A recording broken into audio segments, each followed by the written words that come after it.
ನಮಸ್ಕಾರ ಸ್ನೇಹಿತರೆ, ಬನ್ನಿ ಇವತ್ತೊಂದು ಬಾಳೆ ದಿಂಡಿನ ಪಲ್ಯ ಮಾಡೋದು ತೋರಿಸ್ತಾ ಇದ್ದೀನಿ. ಬಾಳೆ ದಿಂಡು ಕಿಡ್ನಿಗಂತೂ ತುಂಬಾ ಒಳ್ಳೆಯದು, ಸಿಕ್ಕಾಪಟ್ಟೆ ಆರೋಗ್ಯಕರ. ನೋಡಿ, ಸಣ್ಣಕ್ಕೆ ಬಾಳೆ ದಿಂಡನ್ನು ಹೆಚ್ಕೋಣ. ನಾನು ಇಲ್ಲಿ ಒಂದು ಅಡಿಯಷ್ಟು ಒಂದು ಬಾಳೆ ದಿಂಡು ತೊಗೊಂಡಿದ್ದೀನಿ.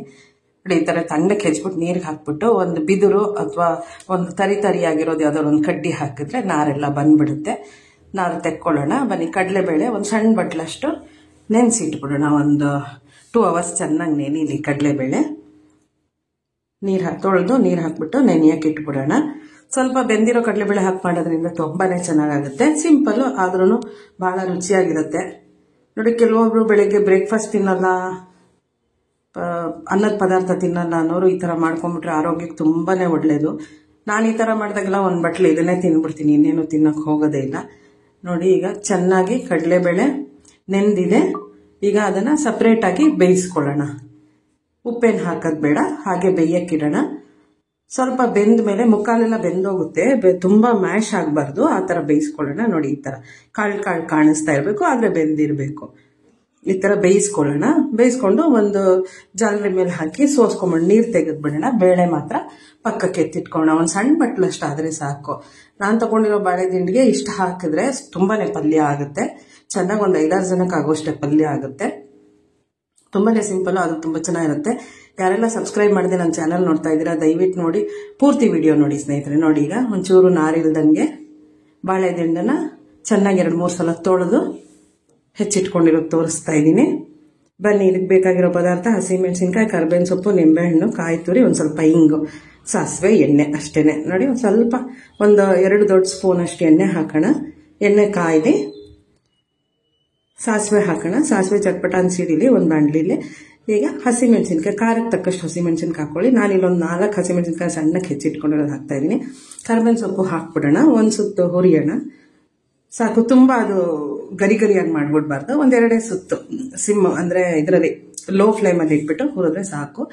ಈಗ ಬಾಳೆ ದಿಂಡು ಹೆಚ್ಚಿಟ್ಕೊಂಡಿದ್ವಲ್ಲ ಅದನ್ನು ಹಾಕ್ಬಿಡೋಣ. ಹಾಕ್ಬಿಟ್ಟು ಒಂದು ಸುತ್ತು ಹುರಿಯೋಣ. ತುಂಬ ರುಚಿಯಾಗಿರುತ್ತೆ ಇದು. ಕಡಲೆಬೇಳೆ ಬೆಳೆಯೋದ್ರಿಂದ ಇನ್ನೂ ಒಳ್ಳೆ ಟೇಸ್ಟ್ ಬರುತ್ತೆ. ಮಾಡಿ ನೋಡಿ ಸ್ನೇಹಿತರೆ. ಈಗ ಒಂಚೂರು ಹಿಂಗೆ ಹಾಕೋಣ.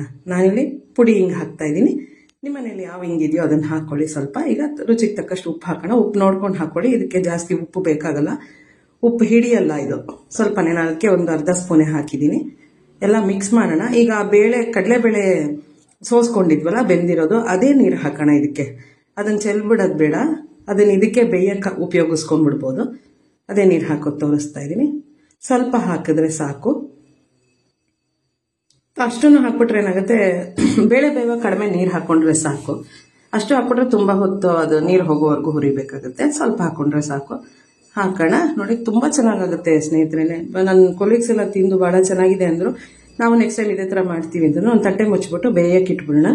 ಈಗ ಒಂದು 10 ನಿಮಿಷ ಬೇಯಲಿ. ಬಾಳೆ ದಿಂಡು ಬೇಯಕ್ಕೆ ತುಂಬ ಟೈಮ್ ಏನು ತೊಗೊಳ್ಳಲ್ಲ. ನೋಡಿ, ಈ ಥರ ಆಗಿದೆ. ಇನ್ನು ಬೇಯ್ತಾ ಇದೆ. ಇದು ಹಿಂಗೆ ಇರಲಿ, ಕಡಿಮೆ ಊರಿನಲ್ಲೇ ಮಧ್ಯ ಹೀಗೆ ಕೆದಕ್ತಾ ಇರೋಣ. ತುಂಬ ಚೆನ್ನಾಗಾಗುತ್ತೆ. ತುಂಬ ಒಳ್ಳೆ ಗಮ್ಮನತ್ತೆ ಹಿಂಗೆಲ್ಲ ಹಾಕಿರೋದ್ರಿಂದ. ನನ್ನ ಚಾನಲ್ಗೆ ಯಾರೆಲ್ಲ ಬಂದು ನೋಡ್ತಾ ಇದ್ದೀರಾ, ತುಂಬ ಥ್ಯಾಂಕ್ಸ್ ಸ್ನೇಹಿತರೆ. ನೋಡಿ, ಈಗ ಬೆಂದಿರೋ ಕಡಲೆಬೇಳೆ ಹಾಕ್ಕೊಂಡ್ಬಿಡೋಣ. ಒಳ್ಳೆ ರುಚಿ, ಬರೀ ಬಾಯಿಗೆ ತಿನ್ನಕ್ಕಂತೂ ತುಂಬಾ ಚೆನ್ನಾಗಿರುತ್ತೆ. ಆರೋಗ್ಯಕ್ಕೆ ತುಂಬ ಒಳ್ಳೆಯದು, ನಿಮಗೆಲ್ಲ ಗೊತ್ತೇ ಇದೆ. ಬಾಳೆ ದಿಂಡು ಚೆನ್ನಾಗಿ ಹುರಿಯೋಣ. ಈಗ ನೀರು ಕಡಿಮೆ ಆಗ್ತಾ ಬಂತು. ಈಗ ಕಾಯಿ ತುರಿ ಹಾಕೋಣ. ಕೊತ್ತಂಬರಿ ಸೊಪ್ಪಿದ್ರೆ ಒಂಚೂರು ಹಾಕೋಬೋದು, ಏನು ಬೇಕಿಲ್ಲ, ಸಾಕಿಷ್ಟೇನೆ. ಭಾಳ ಚೆನ್ನಾಗಾಗುತ್ತೆ ಈ ಪಲ್ಯ. ಮಾಡಿ ನೋಡಿ. ಎಲ್ಲದ್ರ ಜೊತೆಗೂ, ಊಟದ ಜೊತೆ ಮಧ್ಯಾಹ್ನ ನೆಂಚ್ಕೊಳ್ಳೋಕ್ಕೆ ಎಲ್ಲದಕ್ಕೂ ಚೆನ್ನಾಗಿರುತ್ತೆ. ಬರೀ ಬಾಯಿಗೆ ತಿನ್ನೋಕ್ಕೆ ಹಾಗೇನು ಚೆನ್ನಾಗಿರುತ್ತೆ. ನೋಡಿ, ಪಲ್ಯ ರೆಡಿನೇ ಆಗೋಯ್ತು. ನೋಡಿ, ಇಷ್ಟು ದೊಡ್ಡ ಬೌಲಲ್ಲಿ 1 ಬೌಲ್ ಆಗೋಷ್ಟು ಆಗಿದೆ. ಬರೀ ಒಂದು ಅರ್ಧ ಮುಕ್ಕಾಲು ಅಡಿ ದಿಂಡು ತೊಗೊಂಡಿದ್ದೀನಿ ನಾನು ಅಷ್ಟೇ. ಪಲ್ಯ ರೆಡಿ ಆಯಿತು. ನೋಡಿ ಸ್ನೇಹಿತರೆ, ಈ ರೆಸಿಪಿ ನಿಮ್ಗೆ ಇಷ್ಟ ಆಗಿದ್ರೆ ಖಂಡಿತ ಲೈಕ್ ಮಾಡಿ, ಶೇರ್ ಮಾಡಿ, ಕಾಮೆಂಟ್ ಮಾಡೋದು ಮರಿಬೇಡಿ.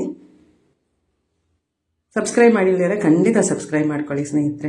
ಇನ್ನು ಈ ಥರ ಸಿಂಪಲ್ ತುಂಬ ಡಿಶಸ್ ಹಾಕ್ತೀನಿ ಮುಂದೆ.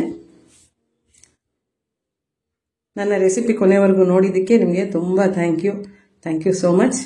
ಏನನ್ನಿಸ್ತು ಕಾಮೆಂಟ್ ಮಾಡಿ, ಲೈಕ್ ಮಾಡಿ, ಶೇರ್ ಮಾಡಿ, ಸಬ್ಸ್ಕ್ರೈಬ್ ಮಾಡೋದು ಮರಿಬೇಡಿ. ಸಪೋರ್ಟ್ ಮಾಡಿ ಸ್ನೇಹಿತರೆ. ನೆಕ್ಸ್ಟ್ ರೆಸಿಪಿಲಿ ಸಿಗೋಣ. Thank you so much. ಇಷ್ಟ ಆಯಿತು ಅಂತ ಅನ್ಕೋತೀನಿ. ಹೇಗೆ ಕಾಣಿಸ್ತಾ ಇದೆ ಹಾಗೆ ಒಂದು ಕಾಮೆಂಟ್ ಮಾಡಿ ಮತ್ತೆ ಇಷ್ಟ ಆಗಿದೆ ಅಂತ. ನೋಡಿ ಏನು ಚೆನ್ನಾಗಿ ಕಾಣಿಸ್ತಾ ಇದೆ ಅಲ್ವಾ. ಸೂಪರ್ ಸಖತ್ ಬಾಳೆ ದಿಂಡಿನ ಪಲ್ಯ ರೆಡಿ. Thank you so much.